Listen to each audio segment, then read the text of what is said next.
তাদের ভিতর কেউ পাহারায় ছিল, কেউ নামাজে ছিল, কেউ জিগিরে ছিল। তো এই অবস্থায় সাতপন্থীরা তারা যে 5 দিনে জোর করবে এই উদ্দেশ্যে তারা আলোচনা করছে। তো এখানে যে সমন্বয়ক 2জন ছিল, সার্জিস এবং হাসনাত, তার সাথে তারা আলোচনা করছে। তো তারা বলছে ঠিক আছে, আমরা ওলামায়ে কেরামের সাথে আলোচনা করে আপনাদের জানাবো। তো রাত 1টার দিকে ওখান থেকে রওনা হয়ে কাকরাই মসজিদ 2টা বাজে আসছে কম বেশি।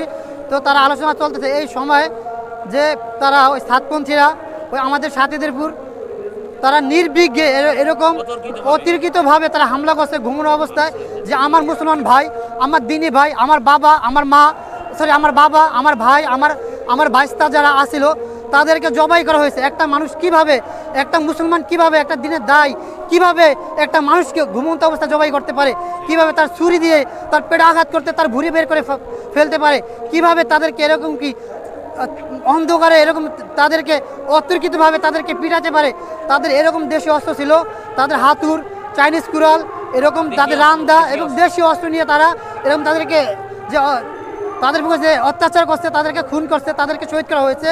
আমরা প্রধান বিচারপতির কাছে আমরা দৃষ্টান্তমূলক শাস্তি চাই এবং যারা এই কাজ করছে, যারা জড়িত আছে, অসিফুর রহমান এবং যারা মুয়াজ্জিন নূর সহ যারা আছে, যারা নেতৃত্ব দিচ্ছে, তাদেরকে আমরা সরকারের কাছে এরকম দৃষ্টান্তমূলক শাস্তি চাই এবং তাদের ফাঁসি চাই। আর এই দেশে কোনো সাতপন্থী এবং সাত সন্ত্রাসী কোনো মেহনত চলবে না।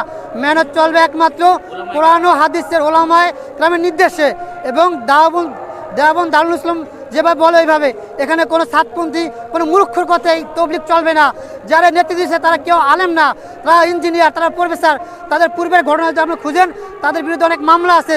তারা দেশের টাকা লুট করছে, তারা মানুষের সম্পদ এরকম অবৈধভাবে তারা অর্জন করছেন এবং তারা কোনো আলেম না।